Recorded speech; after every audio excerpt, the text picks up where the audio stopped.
BBC বাংলার সান্ধ্য অধিবেশন প্রবাহতে আপনাদের স্বাগত। আজ আপনাদের সাথে লন্ডন স্টুডিও থেকে আছি মানসী বড়ুয়া। পুরোদমে মধ্যপ্রাচ্যে দখলদার ইসরায়েলি বাহিনী এবং মার্কিন যুক্তরাষ্ট্রের বিরুদ্ধে একাই লড়াই করে যাচ্ছে ইরানের ইসলামী বিপ্লবী গার্ড বাহিনী। দফায় দফায় ইহুদিবাদীদের ধ্বংস করে দিচ্ছে ইরানের নতুন নতুন হাইপারসনিক ক্ষেপণাস্ত্র হামলায় শীঘ্রই সবকিছু ধ্বংস হয়ে যাচ্ছে। এ অবস্থায় মার্কিন যুক্তরাষ্ট্র নতুন করে আবার ভয়াবহ বিপাকে পড়েছে। নতুন করে যে ধরনের আক্রমণ শুরু করেছে ইরান, এতে করে মধ্যপ্রাচ্যের দখলদার ইসরায়েলি বাহিনী তারা তাদের এই ক্ষেপণাস্ত্র প্রতিহত করতে পারছে না। ইরানের ক্ষেপণাস্ত্র হামলায় সবকিছু চুরমার হয়ে যাচ্ছে। হাদিসে বর্ণিত এটি কি সেই বাহিনী যেটি খোরসন থেকে কালো পতাকাবাহী আসবে? কালো পতাকাবাহী দল তারাই বিশ্বে শান্তি প্রতিষ্ঠা করবে, এমন একটি ইসলামিক দল হয়তো ইরানের এই সেনারাই, যাদের সম্পর্কে হাদিসে বর্ণিত আছে। এই ইরান থেকে যারা বেরিয়ে আসবে অর্থাৎ খোরসান, অর্থাৎ ইরান আফগানিস্তানের দিক থেকে কালো পতাকাবাহী যে দলটি বেরিয়ে আসবে, এরাই মূলত পৃথিবী শাসন করবে। অর্থাৎ পৃথিবীতে তারা আবার ন্যায় ও ইনসাফ প্রতিষ্ঠিত করবে। হয়তো ইরানের এই সেনাবাহিনীর সদস্যরাই এটি। তারা নতুন করে যেভাবে মার্কিন যুক্তরাষ্ট্র ও ইহুদিবাদী ইসরায়েলের উপর হামলা চালাচ্ছে, এই ঘটনার পর আসলে মধ্যপ্রাচ্যের রাজনৈতিক সমীকরণ পরিবর্তন হয়ে যাচ্ছে। ইহুদিদের সামনে মাথা নত করা মুসলিম বিশ্ব, সৌদি আরব, কাতার, কুয়েত, বাহরাইন সহ যারাই রয়েছে তাদেরকেও চমক দেখাচ্ছে ইরান। তাদের দেশে থাকা মার্কিন যুক্তরাষ্ট্রের বিভিন্ন স্থাপনা গুড়িয়ে দেওয়া হচ্ছে। আর এই মুহূর্তে আমাদের হাতে এসে পৌঁছেছে যুদ্ধের সর্বশেষ গুরুত্বপূর্ণ সবথেকে তাজা আপডেট সংবাদ। প্রথমেই জানাবো আলহামদুলিল্লাহ, তেল আবিবে নতুন করে ক্ষেপণাস্ত্র হামলা। ইসরায়েলের বাণিজ্যিক কেন্দ্র তেল আবিবকে লক্ষ্য করে ক্ষেপণাস্ত্র হামলা চালানোর দাবি করেছে ইরানের রাষ্ট্রীয় সংবাদ সংস্থা IRNA আজ ইরানের অভিজাত সামরিক বাহিনী IRGC তেল আবিবের দিকে একাধিক ক্ষেপণাস্ত্র নিক্ষেপ করেছে বলে নিশ্চিত করেছে। এরপর জানাবো, শীঘ্রই নতুন অস্ত্র ব্যবহার করা হবে বললেন IRGCর মুখপাত্র। ইরানের অভিজাত সামরিক বাহিনী IRGC জানিয়েছে যে দেশটি দীর্ঘমেয়াদী যুদ্ধের জন্য পুরোপুরি প্রস্তুত এবং শীঘ্রই নতুন প্রজন্মের কৌশলগত অস্ত্র ব্যবহার করা হবে বলে জানিয়েছেন তিনি। এদিকে তেহরানে বড় হামলা, ইসরায়েল বলল যুদ্ধ নতুন ধাপে। ইরানের রাজধানী তেহরানে আজ ভোরে একাধিক ভারী হামলার খবর পাওয়া গেছে। একই সময় ইসরায়েল ঘোষণা করেছে যে তারা যুদ্ধের ধাপে প্রবেশ করেছে এবং ইরানের সরকারি অবকাঠামো লক্ষ্য করে তারা হামলা চালিয়ে যাচ্ছে। এদিকে ভারতের আসামে ভারতীয় যুদ্ধবিমান বিধ্বস্ত, 2 পাইলট নিহত। 2 জন পাইলট সহ ভারতের যুদ্ধবিমান বিধ্বস্ত হয়েছে। তবে কী কারণে বিধ্বস্ত হয়েছে সেসব বিষয় এখন পর্যন্ত ভারতের পক্ষ থেকে কোনো তথ্যই দেওয়া হয়নি। এবং সর্বশেষ জানাবো, বাংলাদেশ ব্যাংক, দুদকের মতো প্রতিষ্ঠানে দলীয়করণ করা হচ্ছে বললেন নাহিদ ইসলাম।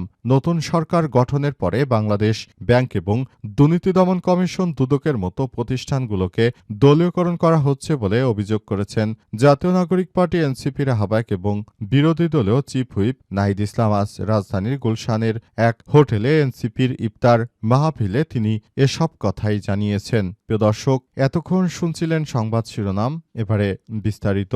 তবে তার আগে বন্ধুরা, অনুরোধ থাকবে এই সংবাদটিতে একটি লাইক দিন। এই চ্যানেলে আপনি নতুন হয়ে থাকলে আমাদের সংবাদটি দেখতে দেখতে চ্যানেলটি সাবস্ক্রাইব করে রাখুন। কমেন্ট করে বন্ধুরা আপনার মূল্যবান মতামত জানিয়ে দিন আপনি বিশ্বের কোন দেশ থেকে বা বাংলাদেশের কোন স্থান থেকে আমাদের সংবাদটি দেখছেন এবং শুনছেন। আর বন্ধুরা, গাজা যুদ্ধে আপনি যদি নিরীহ ফিলিস্তিনিদের ভালোবেসে থাকেন, কমেন্টে ইয়েস লিখে পুরো বিশ্বকে জানিয়ে দিন। এবারে বিস্তারিত। তেল আবিবের আকাশে নতুন করে ইরানের ব্যাপক ক্ষেপণাস্ত্র হামলা। ইসরায়েলের বাণিজ্যিক কেন্দ্র তেল আবিবকে লক্ষ্য করে ব্যাপক ক্ষেপণাস্ত্র হামলা চালানো হয়েছে বলে দাবি করেছে ইরানের রাষ্ট্রীয় সংবাদ সংস্থা IRNA আজ জানিয়েছে যে ইরানের অভিজাত সামরিক বাহিনী IRGC তেল আবিবের দিকে একাধিক ক্ষেপণাস্ত্র নিক্ষেপ করেছে। IRNA-র প্রতিবেদনে বলা হয়েছে তেল আবিবের দিকে ক্ষেপণাস্ত্র ছোড়া হয়েছে। IRGC-র এক বিবৃতি উদ্ধৃতি দিয়ে সংস্থাটি জানায় যে শহরের কেন্দ্রস্থল লক্ষ্য করে ক্ষেপণাস্ত্র এবং ড্রোন সমন্বিত হামলা চালানো হয়েছে, তবে হামলায় ক্ষয়ক্ষতি বা হতাহতের বিষয়ে তাৎক্ষণিক কোনো বিস্তারিত তথ্য এখন পর্যন্ত জানা যায়নি। জানা গেছে যে এই হামলায় সবকিছু তছনছ হয়ে গেছে, কিন্তু ইহুদিবাদী ইসরায়েল তারা মূলত নিজেদের মতো করে তারা এই রাষ্ট্র পরিচালিত করতে চায়। তারা মূলত চায় যে আবারও তাদের দেশের অভ্যন্তরে বড় ধরনের সমস্যাগুলো ইরানের উপর যেন তারা সমস্যা সৃষ্টি করতে পারে এবং তাদের উপর যে হামলা হয়েছে সেই হামলাগুলো তারা পৃথিবীর সামনে আর জানাতে চায় না। এটি হচ্ছে তাদের একমাত্র কাজ।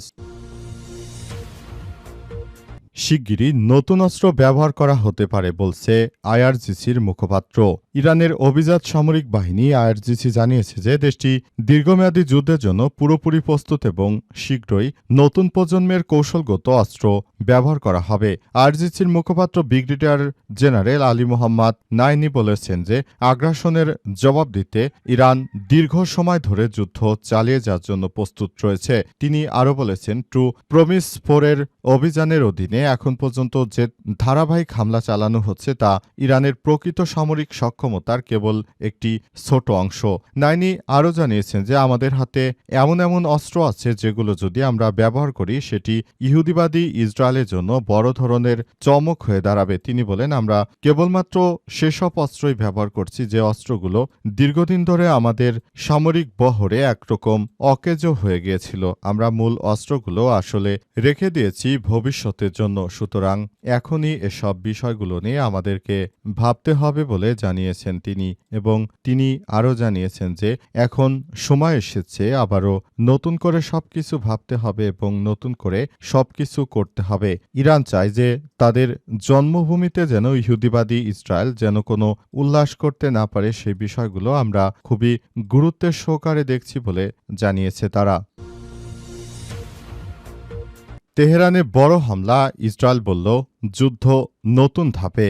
ইরানের রাজধানী তেহরানে শুক্রবার ভোরে একাধিক ভারী হামলার খবর পাওয়া গেছে। একই সময় ইসরায়েল ঘোষণা করেছে যে তারা যুদ্ধের ধাপে প্রবেশ করেছে এবং ইরানের সরকারি অবকাঠামো লক্ষ্য করে হামলা করা হচ্ছে। যুক্তরাষ্ট্রের সহায়তা শুরু হওয়া এই সংঘাতে এখন 7ম দিন গড়িয়েছে। এর প্রভাব পুরো অঞ্চল জুড়ে ছড়িয়ে পড়েছে। কাতার জানিয়েছে একটি মার্কিন ঘাঁটি লক্ষ্য করে আসা ড্রোন তারা প্রতিহত করেছে। অন্যদিকে লেবানন জানিয়েছে যে ইসরায়েলি হামলায় সেখানে নিহতের সংখ্যা বেড়ে 123 জন ছাড়িয়েছে। এদিকে ডোনাল্ড ট্রাম্প জানিয়েছেন যে আপাতত তিনি ইরানের মার্কিন স্থল সেনা পাঠানোর কথা বিবেচনা করছেন না, যদিও এর আগে তিনি বলেছিলেন যে দেশটির পরবর্তী নেতৃত্ব বেছে নেওয়ার বিষয়ে যুক্তরাষ্ট্রকে জড়িত থাকতে হতে পারে। এর আগে শনিবার যুক্তরাষ্ট্র ইসরায়েলে যৌথ হামলা শুরুতে ইরানের সর্বোচ্চ নেতা আয়াতুল্লাহ আলী খামেনি নিহত হন এবং বর্তমানে তারা একরকম ওই অঞ্চলটি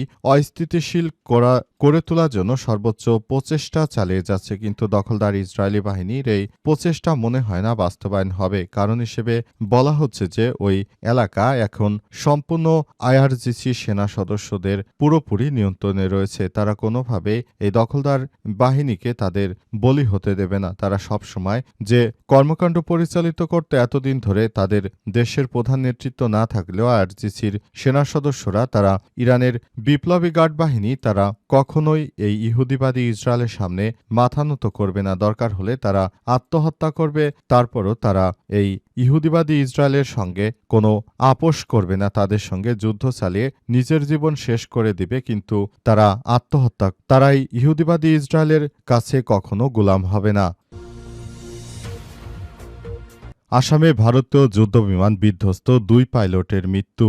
2 জন পাইলটকে নিয়ে আসামের কার্বি আংলং এলাকায় বিধ্বস্ত হয়েছে একটি ভারতীয় যুদ্ধবিমান। ভারতীয় বিমান বাহিনী জানিয়েছে সুখোই S-13 MKI যুদ্ধবিমানটি জোরহাট বিমান ঘাঁটি থেকে বৃহস্পতিবার সন্ধ্যায় আকাশে ওড়ে। কিছুক্ষণ পরে ভারতীয় সময় সন্ধ্যা 7:42 নাগাদ শেষবারের মতো বিমানটির সঙ্গে যোগাযোগ করা হয়েছিল। এরপরেই রাডার থেকে হারিয়ে গেছে যুদ্ধবিমানটি। তল্লাশির পর গভীর রাতে ভারতীয় বিমান বাহিনী তাদের এক্স হ্যান্ডেলে জানিয়েছে যে সুখোই জোরহাট থেকে 60 কিলোমিটার দূরে কাবি আংলং এলাকায় ভেঙে পড়েছে, অর্থাৎ বিমানটি পুরোপুরি বিধ্বস্ত হয়েছে। ভারতের অরুণাচলে 2017 সালে আসামের তেজপুর বিমান ঘাঁটি থেকে ওড়ার পর অরুণাচল প্রদেশের জঙ্গলে ভেঙে পড়েছিল একটি সুখোই S-13 যুদ্ধবিমান থাকা এক স্কোয়াড্রন লিডার এবং এক ফ্লাইট লেফটেন্যান্টের মৃত্যু হয়েছিল বলে তারা তৎকালীন বিবিসির পক্ষ থেকে নিশ্চিত করেছিল। বর্তমানে আবার একই বিমান ভূপাতিত হওয়ার ফলে একরকম ভারতের নিরাপত্তা নিয়ে প্রশ্ন তোলা হচ্ছে। তাহলে তাদের হাতে যে বিমান ছিল সেগুলো যে ধ্বংস হয়ে যাচ্ছে, এর ফলে মূলত ভারতকে আবারও বড় ধরনের সমস্যায় পড়তে পারে নাকি কি হবে সে বিষয়টি এখন পর্যন্ত স্পষ্টভাবে কিছু কেউ বলতে পারছে না। তারা সবাই যার যার জায়গায় থেকে সবকিছু নিয়ন্ত্রণের চেষ্টা করছিল।